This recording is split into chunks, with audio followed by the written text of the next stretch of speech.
Oh, yeah. Why don't I believe you? No, I do. I don't know why. Head coach Bart Bickerton of the Sherryland Rattlers joining us here in the huddle. Coach, good morning, sir. How are you? Pretty good. You guys are cutting out a little bit. Just got off the field trying to fix it up, trying to get some games in today. Will there be any games played today?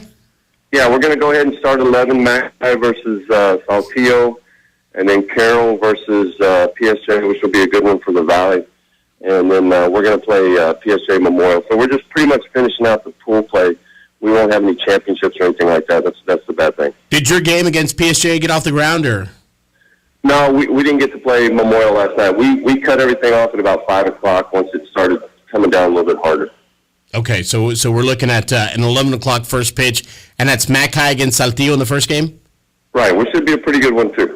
Hey, Coach, give me a little background. If I'm new and I don't know the Bart Bickerton situation there at Sherryland High School, give me a little bit of background of the baseball that you've played and how you became the coach.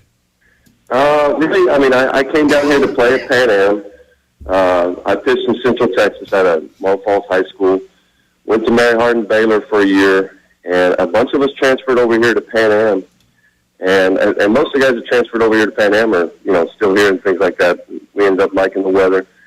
Mm-hmm. So that's how I ended up down here. Played for Coach Al, of course. Had played 3 years here at Pan Am and got married down here and just kind of ended up staying here. And, you can't beat this area for baseball. You can play year-round, so it was great for us. Coach, you were one of the guys that you pitched for the Reynosa Broncos, didn't you, for a while? No, mainly I actually played for Carta Blanca, okay. Which played in the same stadium as them. Because I wasn't allowed to play professional ball or anything like that over there. So, but I played on just pretty much a hired gun down there for a long time, for about 10 years. So I played on a lot of different teams out of Mexico, and played teams who would come in from Monterrey and Saltillo and all the professional teams, and pitch for the team in Reynosa. But I was never really actually on the team. And by trade, you are a pitcher, correct? Yes, that's about all I could do. Now, were you one of the guys that actually went up to bat, or did you have somebody DH for you?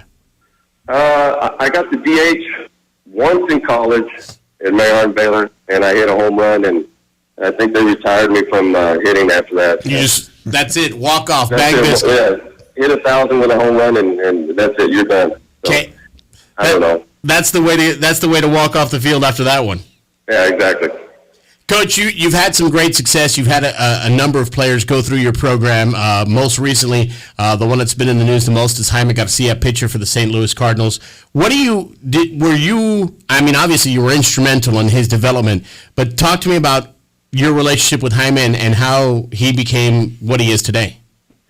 Oh, I'm sure most people realize he was a great talent when he came here, as an 8th grader, and we tried to pretty much just hone his talents and things like that. He would get a little off track with his mechanics, which a lot of guys just feel hard to do, and really, we tried to keep him under control because he was a pretty temperamental kid, and things like that. But he came back and he signed one of the jerseys for me and said that, to my favorite coach. I said, you probably wouldn't have said that while you were here. He said, probably not, Coach, but I understand what you were trying to do with me, but it took me a while. I said, well, that's good. I hope you understood what we tried to do, because he was, just extremely talented, way above a lot of kids that he played against, and it's hard to keep a kid humble like that, but I think we did. I don't know if he would have been able to do that in other programs, but here, we tried to keep him humble, and I think it helped him later on. It certainly sounds like you've managed to keep him humbled because, one, he did actually come back to his roots, shall we say, and from what I understand, the guy is one of the most humblest guys that you'll ever meet. Right. No, he comes out and practice. He'll try and stay away from the kids as much as he can because he can't practice with us, but he's here on the field with us the whole time, which is pretty amazing for the kids. For us, it's just Jaime. It's just a kid that we coach. It's not a big deal, but to the rest of our players, it's a really big deal to see a guy that's on TV all the time and he's there on the same field with you throwing and things like that. It's pretty neat for them. having a guy like Jaime Garcia that's an alumnus of Sherryland, what does that do for your baseball program in itself? I mean,